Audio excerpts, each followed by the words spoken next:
Induction motor का torque का जो पार्ट था वो हमारा कंप्लीट हो चुका है। उसके बेसिस पे हम कुछ न्यूमेरिकल्स देखेंगे आज की क्लास में। क्वेश्चन है जैसे आपको दिया हुआ है, अ 3 फेज 50 हर्ट्ज 6 पोल इंडक्शन मोटर। IM यहाँ पे इंडक्शन मोटर लिखा हुआ है। एक 3 फेज 50 हर्ट्ज की 6 पोल की 3 फेज इंडक्शन मोटर है जो कि फुल लोड पे रन कर रही है, जिसका स्लिप का मान 4% है। रोटर स्टैंड स्टिल इम्पिडेंस पर फेज इज, रोटर का जो इम्पिडेंस है मतलब Z2 की वैल्यू है ना, Z2 डैश की नहीं, क्योंकि स्टैंड स्टिल लिखा है मतलब ठहराव की स्थिति में। तो stand still impedance, rotor impedance मतलब Z2 की वैल्यू जो है वो दी हुई है पर फेस के हिसाब से 0.01 प्लस J 0.05 ओम है ना पर फेस। तो अब इसमें कैलकुलेट करना है आपको available maximum torque in terms of full load torque, मतलब TM की value in terms of TF, मतलब TM बराबर से कितना TF के होगा, तो ये हमें निकालना है। और इसके साथ साथ also determine the speed at which maximum torque occurs, इसके साथ साथ हमें वह स्पीड मतलब गति का मान ज्ञात करना है जिस पे अधिकतम बल आघूर्ण उत्पन्न होगा। तो ये हमारा क्वेश्चन है, इसको हम कैसे करेंगे आगे देखें। अब TM/TF आपको मैंने रिलेशन का एक PDF भेजा है, उसमें आप देख लें। उस रिलेशन में हमने TM/TF का जो रिलेशन है वो क्या निकला है, S² + SM² upon 2SSM। SM यहाँ पे क्या है हमारी maximum slip eight which maximum torque occurs, वह अधिकतम मान स्लिप का जिस पर अधिकतम बल आघूर्ण उत्पन्न हो वह है SM। और जो S है उसको हम SF भी लिख सकते हैं या तो S लिख सकते हैं। तो ये हमारा फुल लोड स्लिप कहलाएगा, जो कि मोटर के रनिंग के दौरान रेटेड वोल्टेज और फ्रीक्वेंसी पर जब मोटर रन कर रही है उस दौरान स्लिप की वैल्यू फुल लोड पर, तो वो वैल्यू ठीक है। अब TM/TF, अब TM/TF क्यों लिखा हमने, क्योंकि TM इक्वल्स टू कितना होगा TF की, यही क्वेश्चन है, तो हमको ये रिलेशन की ज़रूरत पड़ेगी। अब चूंकि S जो है आपको दिया हुआ है क्वेश्चन में, क्या क्या दिया हुआ है, S फुल लोड स्लिप का मतलब S की वैल्यू 0.04 है, मतलब पर यूनिट में कितनी वैल्यू होगी ये 0.04। अब इसी के साथ साथ हमें रोटर स्टैंड स्टिल इम्पिडेंस दिया हुआ है। रोटर स्टैंड स्टिल इम्पिडेंस मतलब Z2 की वैल्यू, Z2 बराबर से किस फॉर्म में दिया, देखो R + JXL के फॉर्म में दिया हुआ है। तो ये R2 हो गया हमारा रोटर रेजिस्टेंस पर फेस एट स्टैंड स्टिल, और ये 0.05 ये हो गया हमारा रोटर रिएक्टेंस पर फेस एट स्टैंड स्टिल, है ना। तो ये R और R2 और X2 की वैल्यू हमें दी हुई है क्वेश्चन में। S की वैल्यू हमें पता है 0.01। अभी मैंने आपको बताया कि R2 की वैल्यू और X2 की वैल्यू कैसे देखेंगे हम। तो R2 की वैल्यू है क्योंकि 0.011 प्लस J 0.04 इस प्रकार से दिया, सॉरी 0 ये 5 है, 0.5 दिया हुआ है, तो ये किसकी वैल्यू हो जाएगी R2 की, और ये वह JX2 की मतलब X2 की वैल्यू हो जाएगी ये 0.05। और SM बराबर से क्या होता है, SM बराबर से हमारा R2/X2 ही होता है। तो 0.01 अपॉन 0.05 होगा तो क्या देगा हमें 0.02। तो SM की वैल्यू हमारी आ गई 0.02। SF की वैल्यू हमारे पास है, SF या S की वैल्यू है हमारे 0.04। तो अब हम ये रिलेशन को यूज़ कर सकते हैं जो हमने लिखा हुआ है, ये वाला रिलेशन। यहाँ पर हम S की वैल्यू रखें, हम SM की वैल्यू रखें, तो ऊपर नीचे रखने से हमारे पास कोई वैल्यू आएगी, तो फिर हम TM को कितना होगा TF के बराबर वो प्रदर्शित कर सकते हैं। तो हमने यहाँ पे वैल्यूज़ रखे, यहाँ पे वैल्यूज़ रखे S की, यहाँ पे SM की, 2S SM, इसको सॉल्व करा तो TF को यहाँ ले गए हमने, तो TM इक्वल्स टू आएगा 2.6 TF। इस क्वेश्चन में बस यही था कि हमें TM/TF का क्या रिलेशन होता है वो पता होना चाहिए। अगर वो नहीं पता तो फिर आप एक्सप्रेशन निकालेंगे तो उसमें आपको टाइम वेस्ट होगा, इसलिए आपको बेहतर ये होगा कि ये जो रेशियो है हमारे TM/TF TS/TM जो भी है ना, ये तीन जो रिलेशन है वो हमको याद रहे ताकि हमें कन्वीनियंटली क्वेश्चन को करने में कोई दिक्कत ना आए। तो अब हमें इसके साथ साथ क्वेश्चन में और क्या निकालने बोला है, वह स्पीड का मान, वह गति का मान जिस पर अधिकतम बल आघूर्ण उत्पन्न हो। तो उस गति का मान भी हमें निकालना है। तो उस गति का मान निकालना है मतलब मैक्सिमम स्पीड का मान निकालना है, क्योंकि मैक्सिमम टॉर्क जब अकर होगा तो एम एम इक्वस टू क्या जाएगा 1 minus s m n s. ये पहले भी आपको मैंने बता चुका हूँ। एस एम की वैल्यू आ गई 0.02 और एन एस की वैल्यू जो है वो शायद मैंने यहाँ नहीं निकाला है, तो आप निकाल लीजिएगा। एन एस को कैसे निकालेंगे, n s equals to 120 f by p. तो 120 एफ कितना है 50 अपॉन पी कितना है, पी क्वेश्चन में देख लेंगे आप, पी शायद 6 था। हाँ 120 f by p 120 into 50 by 6 ये लिख देंगे तो आपको एन एस की वैल्यू मिल जाएगी। और चूँकि एन एस की वैल्यू मिल जाएगी तो यहाँ पे एन एस की वैल्यू रख देंगे तो आपको मैक्सिमम स्पीड की वैल्यू यहाँ पे 800 आरपीएम प्राप्त हो जाएगी। अब हम नेक्स्ट क्वेश्चन में चलते हैं। नेक्स्ट क्वेश्चन है हमारा, a 6 pole 3 phase 50 hertz induction motor develops a maximum torque of 30 newton metre at 960 RPM. एक 6 पोल की 3 फेज इंडक्शन मोटर है जिसकी ऑपरेटिंग फ्रीक्वेंसी जो है वो 50 हर्ट्ज है। वह इस स्थिति में अधिकतम बल आघूर्ण उत्पन्न जो कर रही है वो है 30 न्यूटन मीटर। और ये किस गति पे वह मोटर मैक्सिमम टॉर्क उत्पन्न कर रही है, 960 आरपीएम पर। तो इस स्थिति में टॉर्क कितना एग्जर्ट किया जा रहा है मोटर के द्वारा 5% स्लिप पर, मतलब स्लिप की वैल्यू जब 5% होगी तो मोटर द्वारा कितना टॉर्क डेवलप होगा। एंड द रोटर रेजिस्टेंस पर फेस इज 0.06 ओम।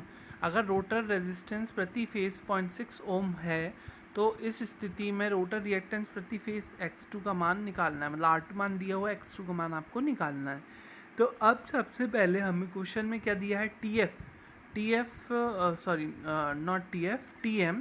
टीएम की वैल्यू क्या दी हुई है 30 न्यूटन मीटर, एनएम की वैल्यू दी हुई है 960 आरपीएम।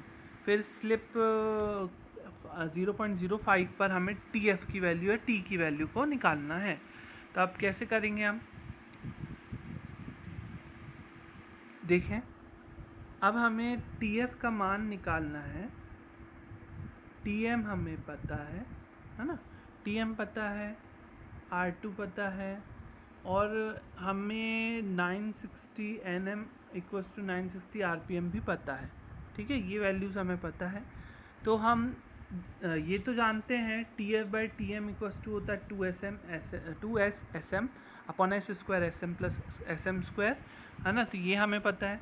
एन एस की वैल्यू निकाल लें 120 एफ बाय पी से तो 1000 आरपीएम आ जाएगा। ठीक है, एन एम की वैल्यू दी हुई है 960 आरपीएम। एन एम की वैल्यू अगर 960 आरपीएम है तो हम एस एम की वैल्यू निकाल सकते हैं किस एक्सप्रेशन से, इसी एक्सप्रेशन से, n m equals to 1 minus s m into n s. N s की वैल्यू आ गई 1000, एन एम की वैल्यू दी हुई है 960 आरपीएम और 1 माइनस एस पी एम, मतलब इसको सॉल्व कर लोगे, इसको उसके नीचे लेगा, फिर एस एम इक्वल्स टू जो भी आएगा 1 माइनस 960 बाय 1000 के सॉल्व करने के बाद, तो एस एम की वैल्यू जो आएगी कुछ वो आएगी 0.04। तो एस एम आ गया आपके पास। एस पता है आपको, एस एम पता है, तो t M by T F से आप टी एफ की वैल्यू निकाल सकते हैं, ये देख सकते हैं, है ना।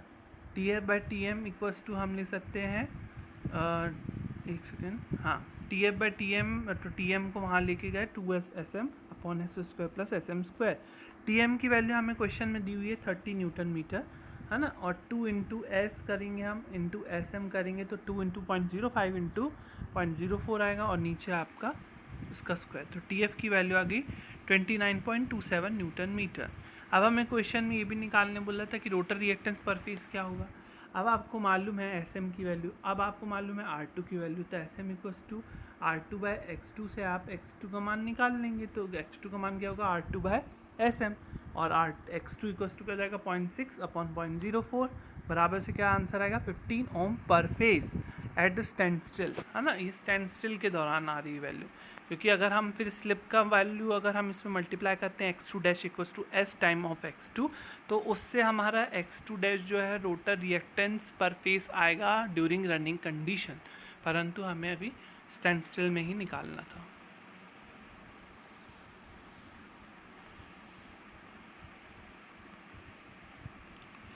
अब नेक्स्ट क्वेश्चन थोड़ा मतलब दिखने में बड़ा है पर सोल्यूशन बहुत इजी है। अब 3 फेज 50 हर्ट्ज है एक 16 पोल की इंडक्शन मोटर जिसका रोटर इम्पिडेंस की वैल्यू है 0.02 ओम प्लस J0.15 ओम पर फेस एट स्टैंड स्टिल, मतलब R2 इक्वल्स टू है 0.02 और X2 इक्वल्स टू क्या है 0.015। तो ये हमें R2 और X2 की वैल्यू दी हुई है एट स्टैंड स्टिल। और अब फुल लोड टॉर्क का मान हमें जो दिया हुआ है नहीं, फुल लोड टॉर्क का मान नहीं दिया हुआ है एक्चुअली। फुल लोड टॉर्क जो उत्पन्न हो रहा है वो किस गति पे हो रहा है, 360 आरपीएम। तो फुल लोड टॉर्क से जुड़ी हुई गति होती है एन, है ना, तो एन की वैल्यू है 360 आरपीएम। तो ये ज़रा ध्यान से पहचानना है आपको कि किसकी वैल्यू क्या दी हुई है। अब सबसे पहला प्रश्न है speed at maximum torque occurs, है ना, स्पीड एट मतलब एन की वैल्यू निकालना है आपको, ठीक है। तो एन की वैल्यू निकालना है जिस पर अधिकतम बलागुण उत्पन्न होगा। सेकेंड पार्ट है आपका ratio of T M to T F, T M by T F का ratio. T M by T F क्या होता है ये आपको मालूम है ना। मतलब जैसे T F by T M लिखते हैं हम 2s/s/m upon S square plus S M square, वैसे ही T M by T F को हम क्या लिखते हैं S square plus S M square upon 2s/s/m, तो वैसे ही निकालना है। अब इसके बाद सी क्वेश्चन है आपका एक्सटर्नल रेजिस्टेंस प्रति फेस कितना जोड़ा जाए रोटर परिपथ में ताकि हमें अधिकतम बलागुण प्राप्त हो प्रारंभ में, है ना। तो प्रारंभ में अधिकतम बलागुण प्राप्त करने के लिए रोटर प्रति फेस हमें रोटर परिपथ में कितना जोड़ना पड़ेगा, बाहरी रोटर प्रतिरोध, है ना।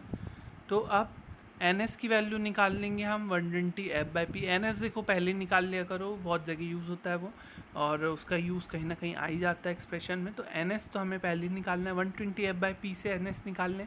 एफ़ की वैल्यू दी हुई है 50 हर्ट्ज, पी की वैल्यू दी हुई है 16, है ना। तो एफ 120 इंटू 50/16 कर देंगे और एन की वैल्यू क्या जाएगी हमारे पास यहाँ पे 375 RPM। अब स्पीड एट फुल लोड मतलब एन की वैल्यू दी हुई है 360 RPM। तो अब फुल लोड मोटर की स्पीड दी हुई है, एन दिया हुआ है, तो हम फुल लोड स्लिप का मान निकाल सकते हैं। तो फुल लोड स्लिप का मान क्या होगा, n s minus n upon n s की वैल्यू दी हुई है 375 माइनस एन की वैल्यू दी हुई है 360 और बाय डिवाइडेड बाय 375। तो एस की वैल्यू यहाँ पर आ जाएगी 0.04। तो एस की वैल्यू 0.04 है। एस एम की वैल्यू हम कैसे निकाल सकते हैं, R2/X2 से। R2 क्या दिया हुआ है हमें, R2 दिया हुआ है 0.02 और X2 दिया है 0.15। तो एस एम की वैल्यू आ जाएगी R2/X2 से, तो 2/15 हमारी ये आ गई। तो पहला प्रश्न है हमारा speed at which maximum torque occurs, मतलब एन एम की value. N m equals to हम एक्सप्रेशन यूज़ करेंगे 1 minus s m into n s, है ना, और डिवाइडेड बाय उसके नीचे 1 माइनस 2 डिवाइड बाय 15 इंटू 375 से हम एन एम की वैल्यू निकाल लेंगे। तो एन एम की वैल्यू आ रही है 325 RPM। बी पार्ट था simply t M by T F का रेशियो निकालो। T F by T m करो या t M by T f करो, तो जो भी वैल्यू है उसको आप ऊपर नीचे कर देना, है ना।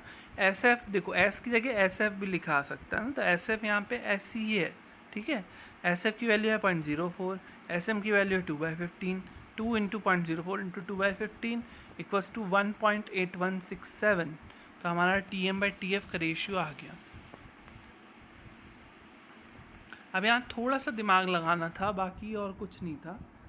अब क्वेश्चन में जो सी पार्ट है वो सिर्फ इतना सा पूछा है कि प्रारंभ में अधिकतम बल आघूर्ण प्राप्त करने के लिए हमें रोटर परिपथ में कितना बाहरी प्रतिरोध जोड़ना पड़ेगा। तो सबसे पहले प्रारंभ में अधिकतम बलागुण प्राप्त करने के लिए जो हमारी कंडीशन होती है वो क्या होती है, वो होती है R2 क्या हो X2 के बराबर। This is the condition for maximum starting torque. तो मैक्सिमम स्टार्टिंग टॉर्क के लिए हम R2 में कितना और रेजिस्टेंस जोड़ें ताकि वह X2 के बराबर हो, यही क्वेश्चन है कि नहीं। तो हम सिंपल इसको लिख सकते हैं कि नहीं, R2 प्लस R, हम मान ले रहे हैं कि R वह बाहरी प्रतिरोध है जो कि प्रति फेस रोटर परिपथ में जोड़ना पड़ेगा ताकि हमें अधिकतम बलागुण प्रारंभ में प्राप्त हो सके। तो हमने उस R को मान लिया है एक्सटर्नल रेजिस्टेंस। तो R2 में हम R को प्लस करें और वो कितना प्लस करें ताकि X2 के बराबर हो जाए, वो हमें देखना है। R2 का वैल्यू है 0.02 और X2 का वैल्यू है 0.15। तो 0.02 प्लस R इक्वल्स टू 0.15। तो 0.15 माइनस 0.02 हो जाएगा। तो R की वैल्यू यहाँ से जो आएगी वो क्या आएगी, 0.13 ओम।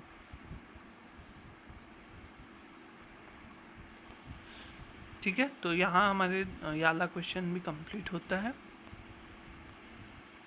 हाँ, ये वाला नेक्स्ट क्वेश्चन, ये भी 3 पार्ट में है। अब इस क्वेश्चन में क्या है, इसमें सिर्फ एक छोटी सी चीज़ दी हुई है ना, इसमें और कुछ ज़्यादा नहीं है, डेटा हमारे पास इसमें नहीं है, ना सिंक्रोनस स्पीड, ना पोल, ना फ्रीक्वेंसी, है ना, ये सब कुछ नहीं दिया हुआ है। सिंपल ये कहा है कि 3 फेज की एक इंडक्शन मोटर है, 3 फेज की, है ना। 3 फेज की जो इंडक्शन मोटर है उसका जो प्रारंभिक टॉर्क है, प्रारंभिक बल आघूर्ण है, वह 100% और अधिकतम बल आघूर्ण जो है वो 200% है। किसके, फुल लोड टॉर्क के। मतलब जो TST है वो बराबर से 100% ऑफ फुल लोड टॉर्क है, मतलब TST इक्वल्स टू TF है ना। 100% मतलब 1 और 1 मतलब 1 इंटू TF मतलब TF, है ना। तो TST equals to 1 into TF, तो हो गया ये 100%। लेकिन मैक्सिमम टॉर्क जो है वो of 200% of 2TF, sorry of TF है ना। तो हम उसको कैसे लिखेंगे, TM इज इक्वल्स टू 200% मतलब 2, है ना।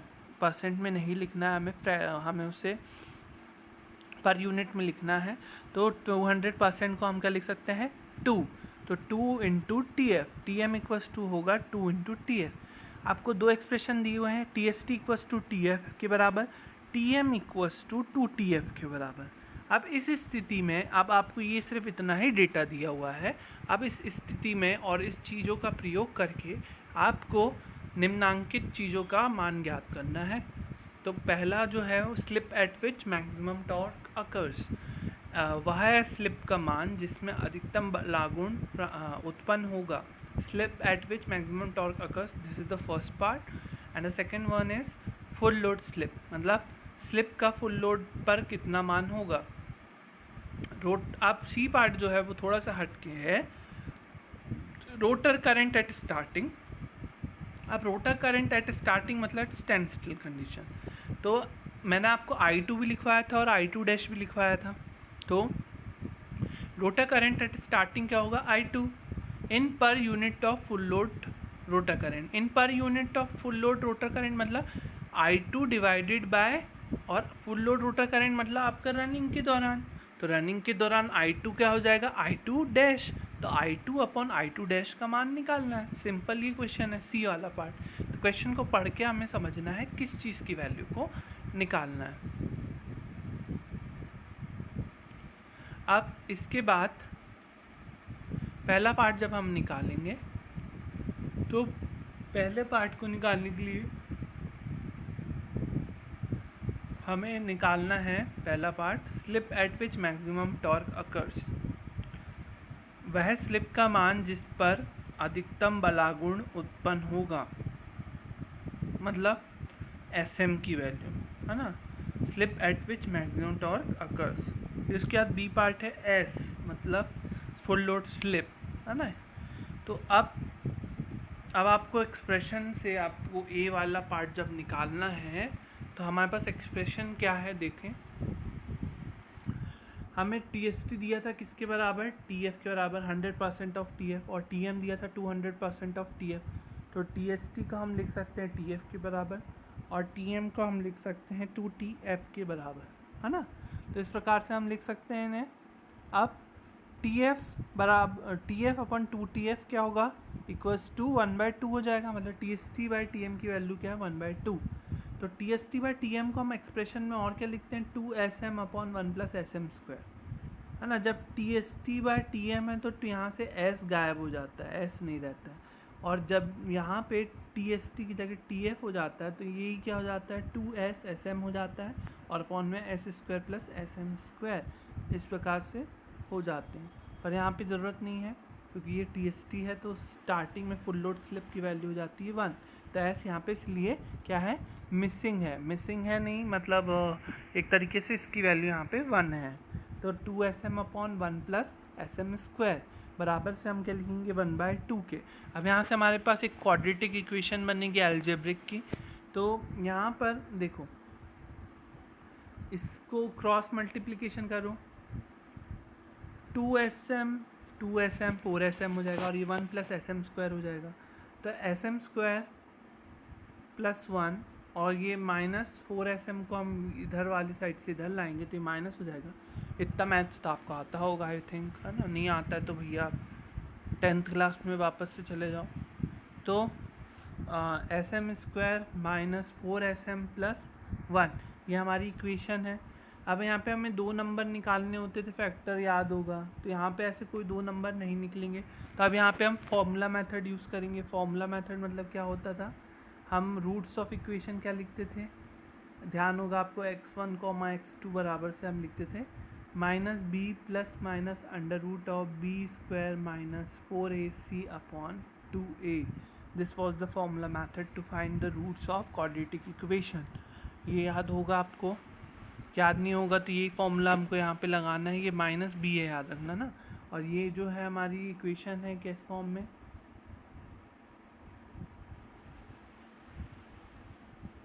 ax²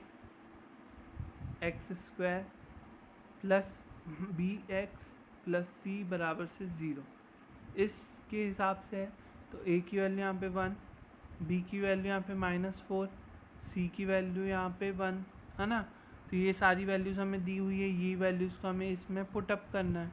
तो -b मतलब b तो वैसे ही क्या है -4, तो -b है तो मतलब 4 माइनस माइनस प्लस हो जाएगा और सिर्फ 4 होगा, प्लस माइनस (√(b² - 4ac) होता है।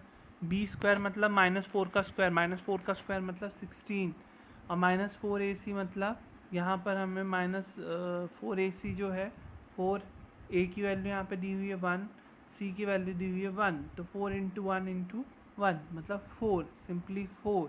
16 - 4 इस √12। अब आपको सॉल्व करना है, क्या सॉल्व करना है ये।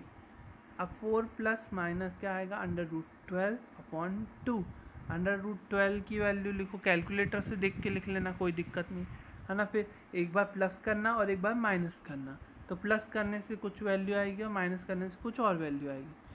आपके सामने ये वैल्यूज़ आपको दिख भी रही है कि ये एक वैल्यू आएगी और एक ये वैल्यू आएगी। अब मुझे बताओ, स्लिप का मान जो है हम 1 से अधिक तो देते ही नहीं है ना। मोटर के लिए, मोटर में जो स्लिप की वैल्यू है वो क्या होती है, हमेशा 1 से कम। मोटरिंग मोड में, जो आपको लास्ट क्लास में बताया मैंने, मोटरिंग मोड में स्लिप की वैल्यू हमेशा <<1 होती है। (<1 तो वो जनरेटिंग मोड में, परंतु क्वेश्चन हमारा क्या है, मोटर का है। तो वह मोटर की जो हम स्लिप लेंगे वो जनरली क्या लेंगे, (<1). लेस देन कौन सी वैल्यू है, ये वाली वैल्यू है। तो हम SM की जो वैल्यू का आंसर जो देंगे वो क्या होगा, SM बराबर से 0.268 आंसर, है ना। तो ये आंसर होगा हमारा। अब बी वाला पार्ट भी ऐसे कुछ है, TF/TM। अब ना बी वाला पार्ट में हमने फुल लोड स्लिप का मान निकालना है ना। तो फुल लोड स्लिप का मान निकालना है तो हमें देखो, जब हमें सिर्फ मैक्सिमम स्लिप का मान निकालना था तो हमने TST/TM का एक्सप्रेशन यूज़ किया। क्यों? क्योंकि इसमें S नहीं आता, क्योंकि S हमें ज्ञात भी नहीं है और S हमें निकालना भी नहीं था, पहला SM का वैल्यू निकालना था, इसलिए हमने ये वाला रिलेशन यूज़ किया। परंतु अब हमें TF/TM में S की वैल्यू हमें निकालना है, SM हमें पता है नॉर्मली, और नहीं भी पता है तो आप बाद में भी निकाल सकते हैं, पुराना जैसा आपने एक्सप्रेशन यूज़ किया वो भी निकालना पड़ेगा फिर आपको, और ये भी करना पड़ेगा। तो हम वो ऑलरेडी कर चुके हैं, एस एम की वैल्यू 0.268 आ चुकी है। तो एस एम हमें यहाँ पे पता है, तो एस एम यहाँ पे कांस्टेंट है। क्या है एस एम? कांस्टेंट। ये वैल्यू जो है वो कांस्टेंट है, ये वेरिएबल नहीं है, ध्यान रखना। मतलब ये जो बी की वैल्यू यहाँ पे क्या होगी, 4 SM है ना, माइनस बी क्या, बी की वैल्यू होगी -4 SM, माइनस बी क्या जाएगा 4 SM है ना। तो ये है हमारा। तो हमने जब ये एक्सप्रेशन लिखा तो एक्सप्रेशन हमारा क्या है, T F by T M equals to under twice of S M upon S square plus S M square. तो T F by T M क्या है, हमें 2TF दिया हुआ है, तो टी एफ से टी एफ कैंसिल, ये भी क्या जाएगा 1/2 के बराबर। यहाँ से 2 को इधर मल्टीप्लाई, 1 को इसका नीचे से मल्टीप्लाई, तो हमारी जो क्वाड्रेटिक इक्वेशन यहाँ पे बनेगी वो क्या बनेगी, s square -4 SSM plus S M square equals to 0, minus b plus minus under root b square -4AC वाला फॉर्मूला लगाओ। देखो बी की वैल्यू क्या है यहाँ पे -4 SM, ए की वैल्यू क्या है 1, सी की वैल्यू क्या है SM स्क्वायर, सी की वैल्यू क्या हमारी SM स्क्वायर, ध्यान रखें है ना।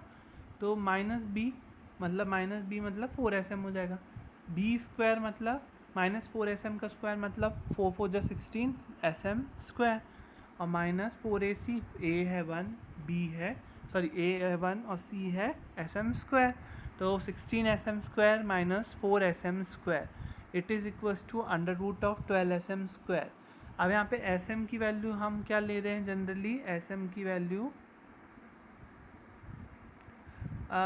चाहे तो हम SM की वैल्यू रख के हम 2 वैल्यू निकालें और एक को कंसिडर करें जो 1 से कम हो, और बाकी या तो हम डायरेक्ट इसी को हम सॉल्व करते हैं। तो एक बार होगा 4SM, या तो इसको ऐसे भी कर सकते हैं, ये थोड़ा ज़्यादा शॉर्ट वाला तरीका है क्योंकि इधर ज़्यादा कैलकुलेशन नहीं करना पड़े, इसलिए हमने SM का मान हम यहाँ नहीं रखे हैं जिससे कैलकुलेशन ज़्यादा ना हो। यहाँ से 4SM होगा प्लस माइनस अंडर रूट का क्या आंसर आएगा, अंडर रूट 12 SM को हम रूट से बाहर निकाल देंगे, सिर्फ 12 अंडर रूट पर रहेगा तो ये SM हो जाएगा। अब 4SM प्लस अंडर रूट 12 की वैल्यू लिखो, एक बार प्लस करो एक बार माइनस करो, तो आपके पास जो वैल्यू आएगी वो कुछ आएगी 0.268 SM है ना। तो ये वैल्यू आएगी आपके पास जो कि 1 से कम हो, फिर SM की वैल्यू यहाँ पे 0.268 रखोगे है ना। SM हमने जो पहले कैलकुलेट किया था वो भी 0.268 आया, और S की वैल्यू वो भी 0.268 आया, मतलब फुल लोड स्लिप का मान भी वही है और मैक्सिमम स्लिप का मान भी वही है। तो यहाँ पे सॉरी ये चीज़ नहीं कहना था मेरे को, एक्चुअली जो फुल लोड स्लिप का मान है वो 0.268 SM के बराबर है, मतलब SM के 0.268 टाइम्स है ना। तो SM की वैल्यू दी हुई है, SM की वैल्यू हम दी नहीं थी, एक्चुअली हमने निकाला था फर्स्ट पार्ट में, वो था 0.268, तो यहाँ पे आपने रख दिया, तो S की वैल्यू क्या आ गई 0.0718, so this will be the answer. C वाला हमारा जो पार्ट था वो यही था कि rotor current at starting in per unit of rotor current during full load condition है ना। तो ये I2/I2 का आपको क्या निकालना है मान। तो I2 आप जानते हैं E2/Z2, तो E2 को हम लिख सकते हैं SE2 under root under R2 square plus SX2 square, ये आपने पढ़ा हुआ है। स्टार्टिंग में S की वैल्यू 1 होती है, इसलिए I2 की वैल्यू इस प्रकार से होती है, ये भी आपने पढ़ा हुआ है। I2/I2 कर देंगे, मतलब इसको तो ये और ये है ना, इसके डिवाइडेड में ये कर देंगे तो हमारे पास I2 हो जाएगा। तो अब इसमें क्या है, देखो तकलीफ हमें क्या दे रहा है, E2 तो कैंसिल हो गया, चलो कोई बात नहीं।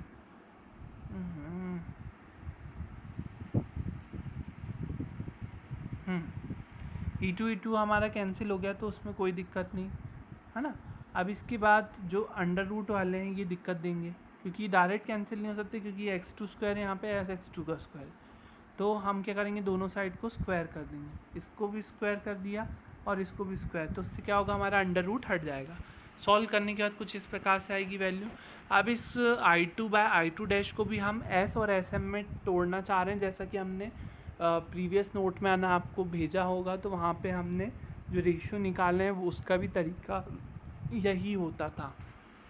तो इस तरीके से हम निकाल सकते हैं।